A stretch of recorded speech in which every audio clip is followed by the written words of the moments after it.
Coach Prime. Yeah, that's right.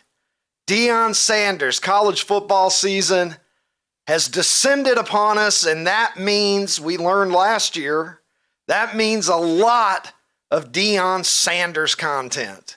And so we're not disappointed right now in 2024. Out in Colorado, there's a little bit of controversy brewing. Deion has banned Sean Keeler of the Denver Post from asking him any questions at press conferences. He said, "Come back 1 year, no soup for you." Sean Keeler, who I believe has called Deion, among other things, a false prophet, the Bruce Lee of BS, which, let's be honest, that's pretty good. That's pretty good, Sean Keeler. I'm not gonna take that away from you. Deposition Deion. Sean Keeler has a way with words out there in Colorado, and Deion doesn't much like it. And Deion's getting a lot of criticism over this, but you know what? I kind of am going to defend the guy a little bit. I mean, look, somebody's talking about you every day. How would you like it? If I had somebody calling me the Bruce Lee of BS and Deposition Ricky, which doesn't have quite the same ring to it, calling me a false prophet. I mean, I do kind of look like I could lead a cult. There is a certain David Koresh quality that I have. But come on, that's not very nice, is it? And if I was in a position to shut somebody the up who was talking shit about me, I might be tempted to do it. Now, you can argue Deion should be above all this. Deion's a Hall of Famer. He's a football legend. Newspaper reporters have been saying unflattering things about coaches since the beginning of time. So what's the big deal, really, right? Well, I don't know. I see both sides of it. Sean Keeler fucked around and he found out. Deion doesn't have to talk to him. Paul Feinbaum of ESPN chimed in on this, talking about Deion's out of line, says Paul Feinbaum. Let's go to the tape on that. Coach Prime is showing he is not ready for prime time, Greeny. I find this whole thing to be disgraceful. Deion may want to talk about love and joy. Colorado is nothing. They don't matter. They're irrelevant in the big picture of college football. Well, all right, Colorado's irrelevant. They don't mean anything. Paul Feinbaum said that it was basically anti-American to do what Deion is doing. He got a little carried away, I would argue, with some of his comments.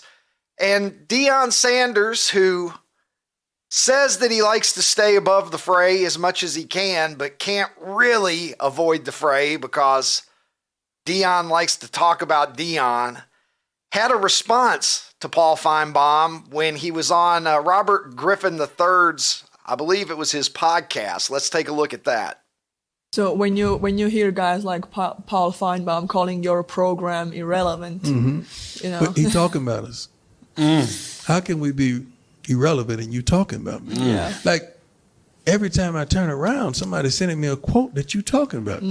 So he's a fan. how? well, the thing about a fan, you got to understand, a fan only blows when you're hot. Ooh. I'm gonna go away from Come on, man. I'm writing these down, man. Yeah. A fan only blows when you're hot. So we must be hot. I love that. Right. I love that. So I know what he's doing, and I'm proud of him, that he's smart enough to understand that this generation and this thought process and the way we communicate on sports is different. Yes. And he's a dying breed. So what does he have to do to stay and keep up with this change? Oh, I got to go find that big bad wolf and talk about it. Yeah. So now I keep my relevancy. And I'm saying, cool, but I'm not going to help you. I'm not going to add to you. I'm not going to respond because that's what you want. Mm-hmm. Yeah, you just want me to respond. I don't do that. I'm not going to help you come up. That clip is a big part of why I love Deion. Deion says, I'm not going to respond while he's fucking responding. He can't help himself. I'm not going to respond. is one of the things that he said during his response. It's a great line, though, isn't it? About fans. You must be hot. You know, if a fan's going to blow, something must be hot. And Deion is always going to be a hot topic of conversation. If Deion succeeds, the great start that they had early last year and how that captured the imagination and media attention there for about a month or so, as their season began to unravel, that was equally compelling, really. And I love it. Look, there are so many college football coaches out there that are just, I'm going to coach my team. We're going to do what we're going to do. We're going to play hard. We got to play 60 minutes. Like all of that shit. Deion has a different vibe. Deion's vibe is just different than 90% of college football coaches. And I welcome it. I welcome it. He's a breath of fresh air as far as I'm concerned. And do I agree with everything that Deion does? No, I don't. Do I agree with some of the things Deion does? Yeah. I thought last year he was very, as I said, refreshing is the best word that I can come up with. The way that he handled the situation when everybody got on that kid from Colorado State for what was characterized as a cheap shot that knocked one of his star players out of action for an extended period of time. Deion was the guy who said, hey, leave the kid alone. Deion has done some good things. I saw recently where he's basically started checking accounts for the children of some of his players who are already fathers. And in Deion fashion, he contributed $2,121, 2121, to each of those children's checking accounts to get them started. So even when Deion does something like that, he's going to throw that little Deion flourish on top of it. So I think this season we're going to get good Deion. We're going to get petty Deion. We're going to get philosophical, full of wisdom Deion.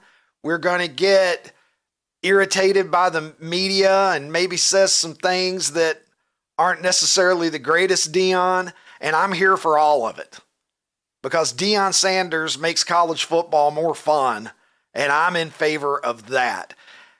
And someone else who makes college football more fun, it's his favorite fucking sport. He says that autumn contains about 80% of his joy every year. I'm speaking, of course, of the international streaming star, my sidekick, Ronnie T-Shirts. And Ronnie, how do you feel about Deion shutting down Sean Keeler of the Denver Post and saying, I'm not going to take any questions from you because you pissed me off? Yeah, man, I don't know because I don't know the backstory. It's just like anything else. You know, you ever have a friend get divorced and, you know, the story he tells you, you're led to believe that the wife is the worst person in the world. And then that wife has a totally different story and the truth is somewhere right in the middle. So my guess is there's more to this, why he shut this guy down than just what we're hearing. But the whole thing with Deion saying that they're not irrelevant because you're talking about us, so therefore irrelevant. I just think Feinbaum used the wrong word. They're not irrelevant. They're completely relevant. They just aren't very good. And so I think where Deion and people like Deion that are kind of full of themselves, because as you said, Deion loves him some Deion. When somebody's that full of himself and that kind of, I don't know, has a lot of pomposity, kind of starts wearing thin on you when you're not producing on the field. And so I think maybe that's probably what it is. It's like Deion needs to settle down a little bit until that team gets good. You know, last year he claimed he had 2 Heisman Trophy candidates on his team and, you know, they were going to make waves. And the bottom line is they're just not a very good football team. So maybe Paul just needs to use a different word than irrelevant because they are relevant. They're just not very good. Well, I will agree with you that the shit talk has a lot longer legs when you're winning. And how many, like, what are they projected to win this year, Ron? You're my college football guy. What are you looking for from them this season? I've seen people talk about middle of the Big 12, and what's the Big 12 have now? I don't know, 18 teams. Like, they're not, like, Oklahoma State is better than them. Utah is definitely better than them. I think Arizona is better than them. Who else is in the Texas Tech? They're just not good, Ricky. And you're saying that if their coach was John Smith, nobody would give a shit about Colorado, is what you're telling me. Well, that Dion is what makes them interesting. If their coach was John Smith and John Smith talked like Dion talks, there would be just a lot of, imagine the thunder coming down on that guy for like, who the hell are you? I mean, Dion is Dion. Like, he's got a pedigree, he's got a resume. So it kind of gives him, at least in his own mind, he's a great baseball player, he's a great football player, he's this, he's that. He's like you said, you were wrong about, you said he's there's 90% of the coaches aren't like him. Dude, it's more like 98% of the coaches aren't like him. He might be the only one that's in that Dion category, but it's 100% Dion is what's bringing the attention to that school, because if it was just based off of their performance on the field, they're not very good. I just keep saying it. They're just not very good. I'm here for it. I went to Western Kentucky undergrad. That can't be your team. You know what I mean? Unless we're playing in the Hot Pockets Bowl presented by fucking Pfizer or whatever, right? Like, Western Kentucky's not a fun team to root for. University of Louisville is where I went to grad school, but I was in grad school for a year and a half. How attached can I be? I'm rooting for Colorado, man. His son is a hell of a player.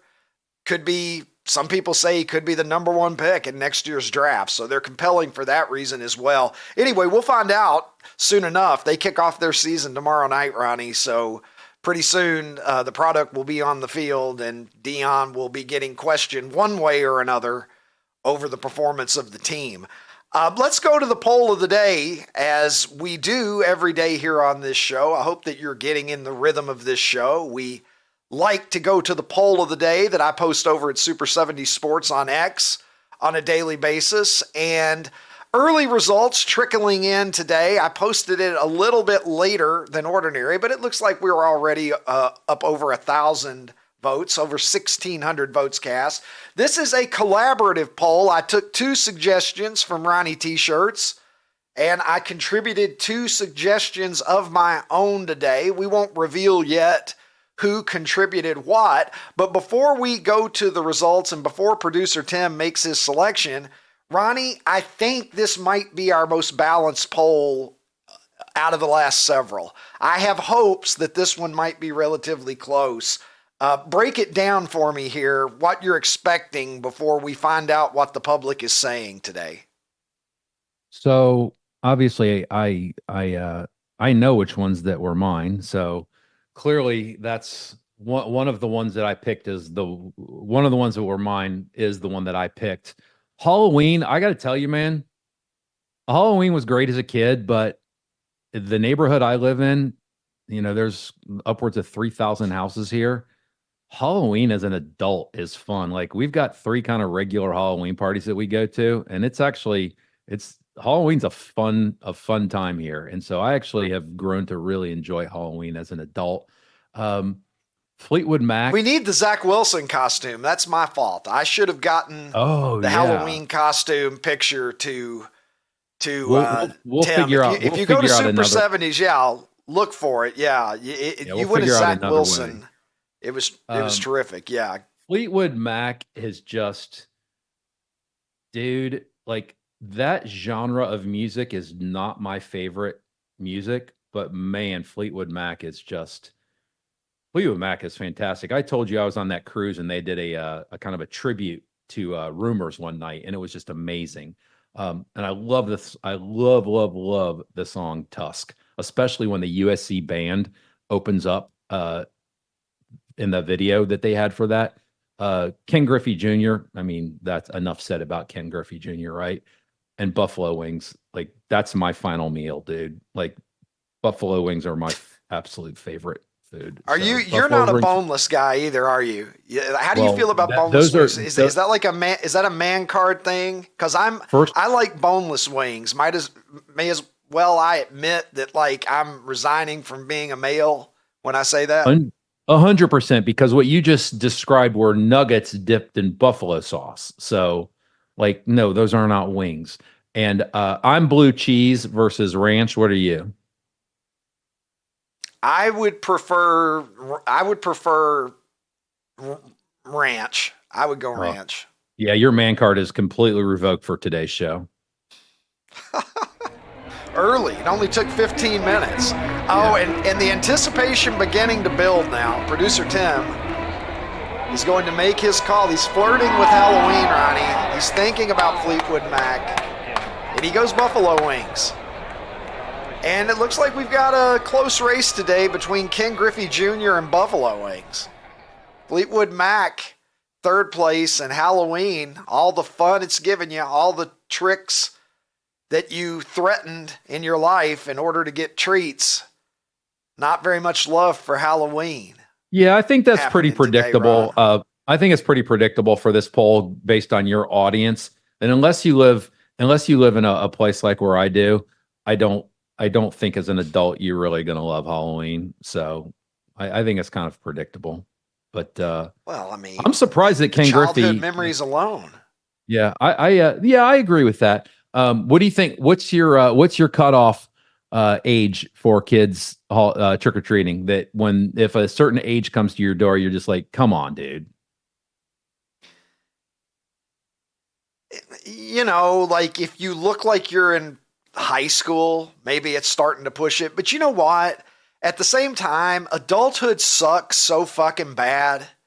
As long as you're like sincere, like if you're just like out being some dickhead 17 or 18-year-old who's like too cool for it and you're making a mockery of it. But like if you're like even 16 or 17 and you're being sincere and you're practicing proper Halloween protocol, I think earlier in my life, I would have said that was too old. But now that like I'm well into adulthood and I know how much shit is waiting for kids in their lives once their childhood is over, I think as long as you behave decently, you might as well hang on to being a kid for as long as you can. So Yeah, I'm willing to let older kids participate as long as they're not just doing it to, be dicks. Yeah, I agree with you, Ricky, because there's that school of thought of like, oh, they're too old. This is it. But then these same people also complain when these same kids are doing stupid shit, right? Like driving fast and starting to drink and this and that. It's like, well, if a 16-year-old kid wants to dress up, come out, say trick or treat, be respectful to everybody and everything, use proper Halloween protocol, as you said, I'm all for it. And I've changed with age. Why not? I've changed with age. Yeah. I've softened because the older you get, you realize how quickly that time in your life passes. Yep. And you realize how many bills and job worries and relationship problems and raising kids and your parents getting older and like all of that stuff. I mean, shit, go get a mini Snickers bar even when you're in high school. I'm all right with it, quite frankly. I'll tell you what else I'm all right with, Ronnie. I'm all right with wiffle ball. We teased it a little bit at the top of the show. I am one of the great wiffle ball players of my generation. You can ask anybody in Rolling Hills subdivision in Horse Cave, Kentucky about Ricky Cobb's wiffle ball skills, and you'll find out that I was pretty fucking good. I just really was. We used to play at a little place called Wyandotte Park in Louisville, Kentucky, Ron, even as I got older. And, really, I used to hit bombs, moonshots. I remember my friend Ben Kennedy, who I went to grad school with. I was just launching some bombs, and he was like, they were like, who hits a wiffle ball that far? And, you know, you might not look at me and expect tape measured dongs, Ron, but Okay. Oh, wow. that didn't come out exactly. Didn't come out exactly right, but you know, it may be true anyway. But yeah, surprising length, Ronnie, surprising length on my dongs. But I love wiffle ball. I do. Yeah, I have 5 daughters, so the dong definitely has been prolific in my life, Ron. Let's talk about Salvador Perez, the great Kansas City Royals catcher, who some would even argue is building a pretty decent Hall of Fame resume during his career. Check this out. He was visiting a friend and he looked over at a neighbor's house and saw kids out in the backyard playing wiffle ball. Salvador Perez just shows up, says, "Hey, can I play too?" And he ends up playing several innings of wiffle ball with these kids, giving them a memory that they're going to have for the rest of their life. I'm a Salvador Perez fan now until the day I die. How fucking cool is that? Got to be honest with you, Ricky. I learned the name Salvador Perez this morning when I was doing show prep. Dude, Never you've heard got to of him start before. faking it. You have got to start faking it. You can't just ruin the vibe every time we talk about baseball by pointing out what a fucking alien you are. It's just disgusting. And you're going to give me shit about boneless buffalo wings? Hey, listen, America would much rather hang out with the guy who's dipping boneless wings in ranch and who can fucking name some baseball players than some motherfucker who's just tearing it off the bone and doesn't know who a perennial all-star catcher is. Tell you what, We why need to don't you make that put that up? tomorrow's poll. But I was literally just going to say, put that up on tomorrow's poll, and you'll see that I will be right on this. At least know what I'm this- an American. At least I'm an American, Ron. I like baseball. This is pretty cool, and it reminds me of I don't know how many years ago it was, but do you remember there was this story that I believe when he was still in Oklahoma City, Kevin Durant was, I don't know, he was like at a park or something, and some kids were playing touch football, and he asked if he could play, and he ended up playing touch football with them. So that's pretty cool because I can just imagine when I was a kid, if any athlete was going to play the sport that we were playing at the time. I mean, we could have been playing, 2 square or 4 square or shooting hoops or, whatever it was we were doing. I can't imagine I'd lose my absolute mind. So props to the great perennial all-star Salvador Perez. Yeah, that's right. Well, he's Salvi to you now. You guys are practically bros. Yeah, Kevin Durant. If Kevin Durant's team that day wasn't good enough, did he leave to go find kids who were better to play with? That front running motherfucker. Disgusting. Kevin Durant is one of the all-time greatest players in NBA history, and he's disgusting because he has to surround himself with the most talent possible. Has no dog in him whatsoever. I tweet, Ron, sometimes. You may be aware. Are you aware I've taken up this hobby of tweeting? Here's a tweet that I made about wiffle ball just recently. That right there is Doc Rock. My mom, I might actually get my mom to be able to watch part of an episode when I tell her that we're including this. That man right there that you're looking at is Doc Rock, one of the all-time great name guys, who was my next door neighbor for pretty much my entire childhood. He was a retired middle school, I believe it was middle school principal, and like super nice guy. We played wiffle ball all the time. The home plate was over at the edge of his yard, so kids were chasing balls into this man's driveway and front yard literally for years, and he never once told us to settle down. He never got pissed off, and he would come outside sometimes and he would see us playing, and occasionally he would, grab one. He'd play catcher for a little while, or he would umpire for a few pitches. And then he would say, whenever he was leaving, he would say, "Give him the slurve." And just amazing. And my friend Jonathan Bevan, to this day, would tell you, give him the slurve whenever Doc Rock's name comes up. And it's just it's pure Americana looking back on it, right? Having the nice old guy neighbor who enjoys seeing the boys play ball and doesn't complain that we're running into his yard. He was the opposite of the get off my lawn guy. So shout out to Doc Rock and every Doc Rock around America who lets the kids play. Would you say that he is on the Mount Rushmore of your rocks along with Kid, Chris, and the? Well, if that's the poll tomorrow, I'm the only one, but I would vote for Doc because he was the fucking best, this guy. He really was. And he's gone now. So Doc Rock Sky Point, but what a nice guy he was. And one of the cool things about having this show is, for the people who are watching, who Doc Rock is now. Other things that I've been tweeting, Ronnie, I had one that took off the other day. I mean, they take off fairly often, let's be honest. I'm decent at what I do. But one took off a little bit better than normal when I asked who remembers typing class. Did you take typing in high school, Ronnie? I said, throw up a hand if you took typing class. And a lot of hands went up. Yeah. Embarrassingly, I took typing, and like everything else I did in high school, I did everything half-assed. And to this day, I still, can we see?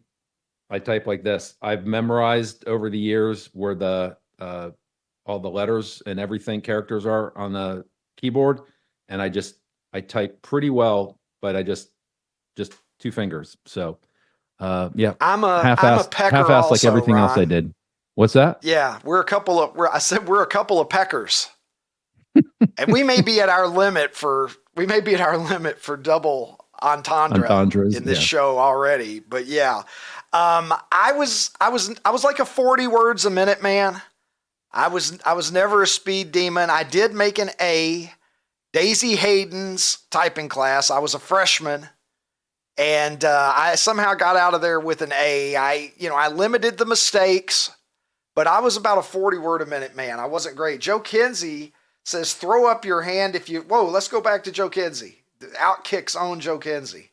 Nope. We're not going to get, there he is. There he is. Throw up your hand if you took a typing class and the teacher made you bring in a paper grocery sack to wear during tests to prevent cheating. I don't know what kind of fucked up situation Joe Kinsey was in, but I can't relate to that. Well, look at that, Ronnie T-shirts responding. Strong gift game that you have there, Ronnie. Thanks. Yes, I took typing class. I'm throwing up I see what this person did. That was pretty good. Best class I took, most practical. Now's the time for all good men to come to the aid of their country. I remember Buck Zahn types with zest and zeal. Sometimes I think about Buck Zahn, and I wonder if he's still out there typing with zest and zeal. Clearly, we were working on our Z's that week. This person says it was similar to one of these manual typewriters. Yes, a lot of liquid paper was used. We had one row of typewriters that had liquid paper. We had like 4 rows of old Olivetti typewriters. Look at that, 64 words a minute, says somebody. You're showing off. You're showing off. I was 40. Maybe I could get it up to 45 some days. But we had like 4 rows, Ron, of like old typewriters where if you fucked up, you just fucked up the whole page. And no pressure, right? That must have sucked back in the day. And then we got this one row of new fancy ones where it had the automatic mistake whiteout feature. And we would rotate. We would rotate from week to week. So like every 4th or 5th week, you would get the row of good typewriters where your mistakes were forgiven. And it was always exciting when you had when you were in first class, so to speak. The comment you made yesterday about us Gen Xers, we've had 1 foot over there and then 1 foot here with this crazy technology. Just think about typing. So the manual ones, they were kind of hard to do. And if you hit it too hard, it would, you ever remember it would tear the paper? And then, Yeah. And they And get then- stuck sometimes too. right. And then what you just said about the that had the little white strip on there that you could go back and correct it. But then do you remember the first time you ever used an electric typewriter? You were like, oh my God, this is freaking unbelievable how easy it is. And then we go to computers and then we can do it. We can type now via voice.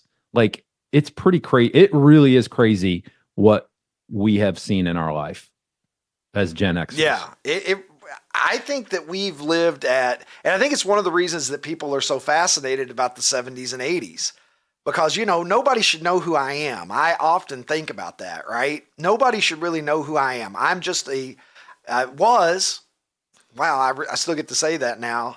I was a community college professor for 21 years, and I was just somebody who created a Twitter account where I was going to reflect on shit that I liked when I was growing up. And suddenly it resonated with people. And I think part of the reason that it's so strong for us, I think it's, because our childhoods were so different than the world that we live in now. I think that's one of the reasons that maybe Gen Xers enjoy nostalgia that much more perhaps than other generations, because we really are reflecting on a different world in a lot of respects.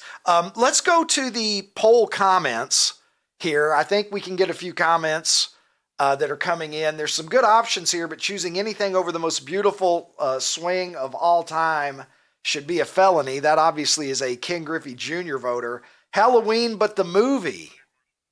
That's interesting. Halloween, but the movie. I didn't differentiate there. I think people assumed that I meant the season. Not, it's one of the highlights of Autumn, Ron. Autumn won a nail biter yesterday over Van Halen. It was 32% to 32%. It was as close as this presidential election's probably going to be. Hey, Outkick fans on YouTube, if you enjoyed this episode, hit the subscribe button and make your way over to Outkick.com where you can watch the full episode.